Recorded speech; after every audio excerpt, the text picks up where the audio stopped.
Thanks for joining us for the November edition of the Lee Schools TV podcast. I'm Rob Spicker, Assistant Director in the Communications Department, and your host for our conversation today. It was 5 years ago this month that the voters of Lee County approved the HalfCent sales tax to support the construction, maintenance, safety and security, and technology needs of our students and staff across the school district. Through October, more than $465 million has been raised, and more than $320 million has been spent so far building on new schools or improving the ones that we have.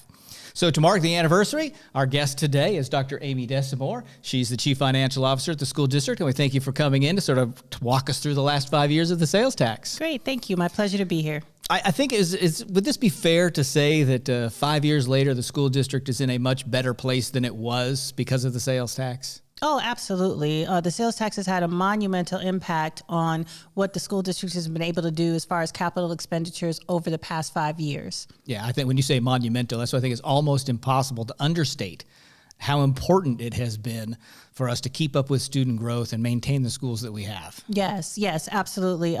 We are, as many know, but many don't know, one of the fastest growing districts in the whole country. We are the 32nd largest school district in the country at last count, and we might be even larger than that now. And we are one of the fastest growing in the state of Florida. We have been consistently growing over the past 20 years, and our projections are that we will continue to do so throughout the next 15 to 20 years. Right. And so we've been able to add in August of 2025, it'll be about 6,000 student stations, new student stations that we've added using our sales tax dollars. Badly needed seats. So let's talk about how this money gets spent. And I think the most visible way people were going to notice is the school construction. So I want to talk about what's happening right now. Franklin Park Elementary. Yes. That was a sales tax promise 5 years ago that the school would be rebuilt, and it's happening. Yes. What can you tell us about that project, where they're at, what's expected? Yes, very exciting. It was a very unique project because we had to tear down and rebuild the school as to where it stood. So we had to relocate the students into a portable campus, so a little temporary pain in order to get some really long-term, long-lasting effects. A brand new building. The walls are up at this point. It is still scheduled to open next school year, so August of 2024 is when those doors will open to students, and it is very exciting. It'll be close to 700 students that will be enjoying that brand new building next year. And then, of course, thousands more for the years on, because that'll be a building that will last a very long time. Right. We build them to last. Yes, we intend them to be there for quite a while. And that will be a great project when it finally opens up. Riverdale High School is another current project of major renovations. Phase 1 underway. So that's a gymnasium and a science building, which were both pretty badly needed there.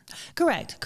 Riverdale is a long-standing building. As a matter of fact, I'm a graduate of Riverdale High School, so I won't say exactly how far back that goes. But it is one of our older buildings in the district. And so it's the maintenance and the refurbishment of that building is badly needed. And so, as you said, phase 1 with the gym and the science wing is where it starts, and it will continue. Yeah, that's one of the largest high schools with really the smallest gym. Yes. They need that extra space to support the student body. Yes, absolutely. Because all of our schools are growing, and the East Zone where Riverdale is located is our fastest growing zone. And so many new students that are expected there over the years. So as the school gets bigger, teams get bigger, crowds get bigger, it's the larger gyms, the larger facilities, all of the larger education facilities and the modernized facilities are very much needed. Less visible, but just as important is really the maintenance that takes place at our schools and has taken place over the last 5 years. Things like new roofs, improving the air conditioning system. I know there was a 30-year-old air conditioner that was replaced. I think there was a 40-year-old roof that was replaced in the last 5 years. We can update the windows to make them storm-resistant, paint. You go on. The list goes on and on and on. Yes. That, if you would explain, why is it so critical that we maintain the schools in a timely manner? Absolutely. So, I mean, everyone knows, even when we think about our own homes, the type of maintenance that you have to do as the building, as your home grows older. So when you think about our schools, when we have thousands, 1,000, 1,500 to 2,000 kids going through them on a daily basis, the type of wear and tear that is on a building and the type of maintenance that would need to be done. As far as the age of our buildings, and the school district of Lee County does go back, at least over 100 years. And so we have 8 schools that are 40 to 49 years old. We have 7 schools that are between 50 and 59 years old, and we have 21 schools that are more than 60 years old. So being able to maintain those buildings moving forward, not just for those that are that old, but even those that are between 10, 15, 30 years old, things need to be done on them. Roofs need to be repaired and replaced. Air conditionings need to be repaired and replaced. Things like carpet, ceiling tiles, windows, all of those things that protect the envelope that protects the capital investment of the school. All those things need to be refurbished, and our sales tax helps us with all of those buildings, because even though we've been building, of course, a lot of buildings, so new construction, as we talked about, is a big part of sales tax, but the bulk of our buildings are already existing and they need to be maintained and modernized. All of our locations need attention, and we try to give that attention to all of them. Yeah, it's one of those things that's so obvious and simple, but maybe not always thought of, is that the kids can't learn if the school isn't really in one piece, in a position or shape for them to learn. Yes. So we got to keep it up for them. Yes, it is important that the environment is optimal for learning. If the air conditioning goes down and the school is hot, it is very difficult for kids to learn. And we want to make sure that we are doing our part to maintain the educational environment for students and for staff, so that all the magic can happen. Yeah, security was another element of the sales tax. Open Gate, which rolled out and is rolling out this year, I believe in its first phase at least, is a sales tax expense to keep our students safe. Can you elaborate a little more about that? Yes, yeah. So Open Gate, yes, absolutely is a sales tax initiative, and is one of the initiatives that we've undertaken in order to try to maximize safety in all of our locations. So it's rolled out, not at all locations at this point, but at some locations, and we are phasing that rollout in and working out all of the bugs and kinks and making sure that that system is working optimally for all of the locations where we install it. But again, heightening that security and trying to maximize our schools being a safe place for kids to come and staff to come every day. And technology, another fourth and final element, if you will. And the Promethean boards has been one of the big expenditures. And based on what I've looked at, it looks like we're in the final phase now. The last schools getting their Promethean boards. We've gone through upgrades at every campuses except maybe a handful. Yes. So we are in the final stages of installing the initial Promethean boards across all locations. But keep in mind that technology is ever changing. And so as we go through, there's a rotation. So once we finish the rotation of actually installing new, then there's a rotation of being able to maintain the technology that you put in. And that's the case for everything that we do within the security that we are enacting at our locations, the technology that we are enacting. It is not only the initial rollouts, but the maintenance and the keep up in the modernization of all of those things that we have to continue to concentrate on in future years. So you can't just buy it and forget it. No, we cannot. You gotta put it in there and then take care of it as well, so that it's lasts. Absolutely. Let's go back a little, and I want to, if you can take us back to 2018, as the progress is underway, the campaign is underway for the sales tax, and the district is educating the community about why. Where was the district 5 years ago? Why was this sales tax needed? Well, 5 years ago, the district was in a situation where most of the funding from the state in terms of capital had been eliminated or significantly reduced. We were in a situation where were just kind of coming out of a recession. So property taxes, the revenue that we were receiving from property taxes was reduced. And so all of the revenue sources, impact fees, which is also used in our capital area, those had also been reduced. So all of the revenue sources inside of capital have been reduced or eliminated, but yet our growth exploded in the opposite direction. And right. so that was kind of the second part of that is we didn't have enough room for everybody anymore. Exactly. So our revenue sources were going this way, and our population was going exactly the opposite, up at an exponential rate. And so we needed funds to house all of our students that were coming and make hopefully an optimal educational environment. And also we needed to maintain the sites that we had, the schools and department facilities that we had, because of the loss of revenue, we of course had to scale back on many things, on the building of schools and on the maintenance of our existing schools, which in the short and long run costs you operationally and capital wise, because it is always more expensive to fix something when it breaks as opposed to maintaining it at an appropriate time. Yeah, eventually you can't put a Band-Aid on it anymore. Eventually you cannot put a Band-Aid on it anymore. In the first 5 years of the sales tax, every school has seen at least some kind of impact. Even obviously the newest schools are built because of it, but even them, they have had some benefits post their construction. So every school's been touched. Oh yes, absolutely. Every school has been touched with the inside of one of the 4 categories that we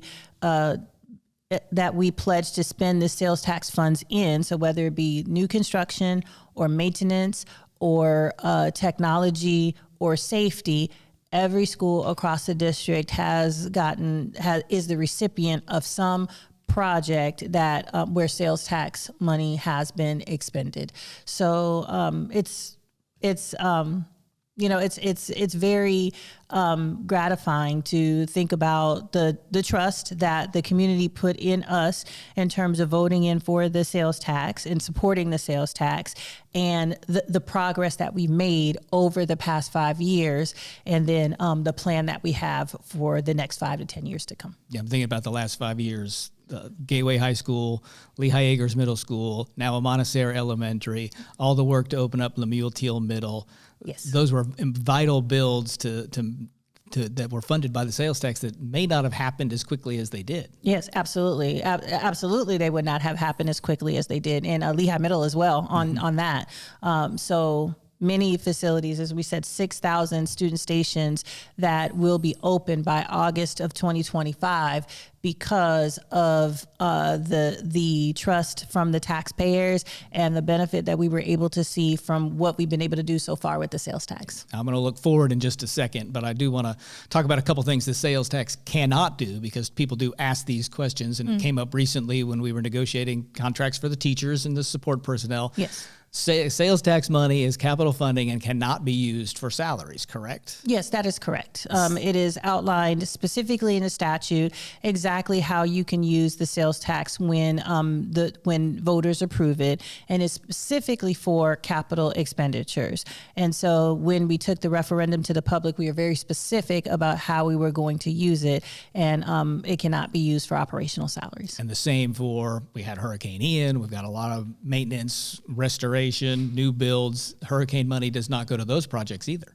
No, sales tax money. Sorry. Right. Sales tax money does not go to hurricane projects. We are utilizing other funding sources to recover from the hurricane. Of course, our insurance proceeds we're using for that. FEMA we are using for that. And then before we get all those funding sources, because of course it takes time to recover money from insurance or from FEMA, as I'm sure people who are out there watching and listening know, because they might have had their own struggle to go through with those two agencies. But until then, we also fill in with property tax revenue, if necessary, that will be reimbursed from those proceeds when we actually get them.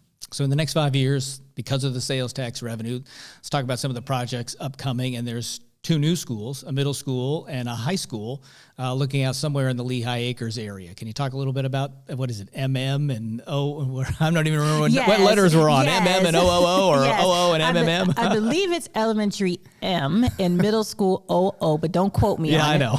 So because the letters keep coming fast and furious with all of the new schools that we are building.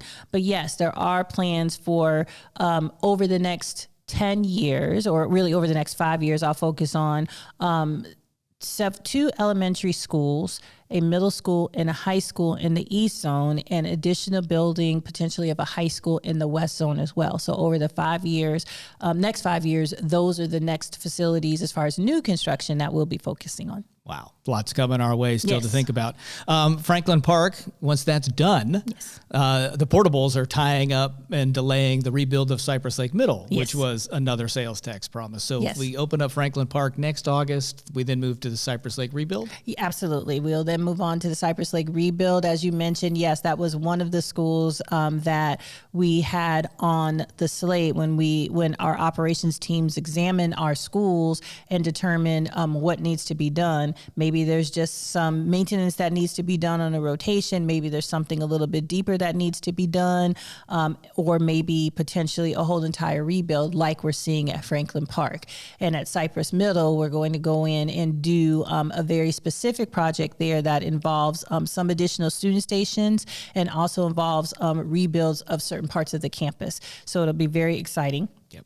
For the students and the staff there, and for the community to welcome kind of that new refurbished and brand new building. And there's even a phase 2 for Riverdale that really changes the inside of that school's layout. Yes. There's a phase 2 plan for Riverdale, and I think still in the planning stages. So exactly what all that encompasses, I don't think has been completely defined yet. But again, because it's one of the older facilities, there'll be a lot of core work done inside of the facility so that it kind of is feeling like a brand new building coming out of it. Is there anything maintenance-wise? I know they're not, fun to talk about or think about, but are there big projects maybe coming that you can think of to let some, families at schools know, hey, your school is on our mind and it's coming up?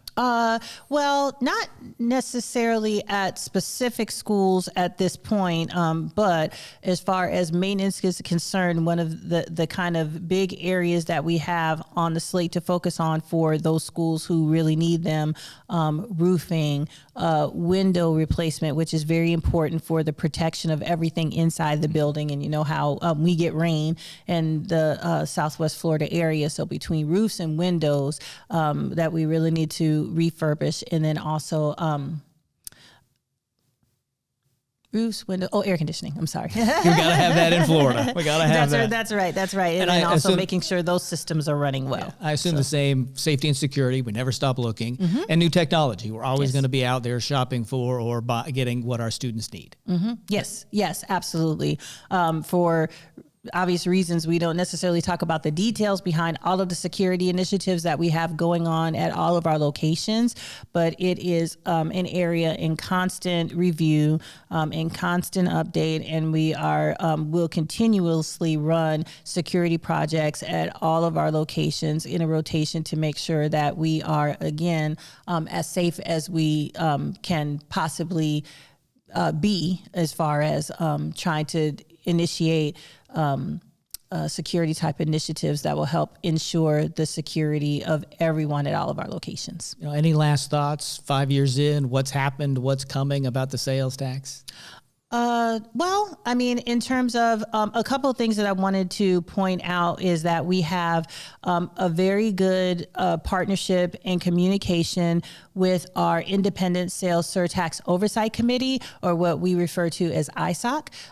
Those are the committee members, as we committed to, that we would have an independent committee that would examine all of our expenditures in sales tax and attest to the fact that we were or were not doing what we said we would do with those funds. Up to this point, the Independent Sales Surtax Oversight Committee has attested that we have done with all of our expenditures what we said we would do. And those, though the sales tax funds have also been audited by the board's internal auditor, who has reported on that as well. All of that information is out on our website as well as on the sales tax website, exactly what projects are happening at which schools at any given point in time. So we're trying to be very transparent with the information that we work with our sales tax committee. So all of those meetings are online if anybody wanted to watch them. Anytime somebody wants to go on the web and find out, so what are they doing with these sales tax funds anyway? They can go and see that in real time, exactly where the money's budgeted, where it's been spent, and what's happening. So those are great things. Because we want to make sure that we are as transparent as possible. And also just thinking ahead in terms of how the need continues. There have been all of these, wonderful things that we've been able to do, but we know all of the challenges that we had in the past. We continue to have those same challenges and continue to work to keep up with our growth, keep up with the maintenance that is happening as our school district expands. Yep, it's never ending. We just move from one project to the next, one new school to the next. Right. All right, Dr. Desamours, thank you so much for coming and explaining where we are with the sales tax and giving us a real good reminder of why we need it and what's happening and how every school is benefiting. All right. We appreciate it. Wonderful. Thank you so much for having me. Yeah, thank you. And thanks for joining us. We'll be back next month with another edition of the Lee Schools TV podcast.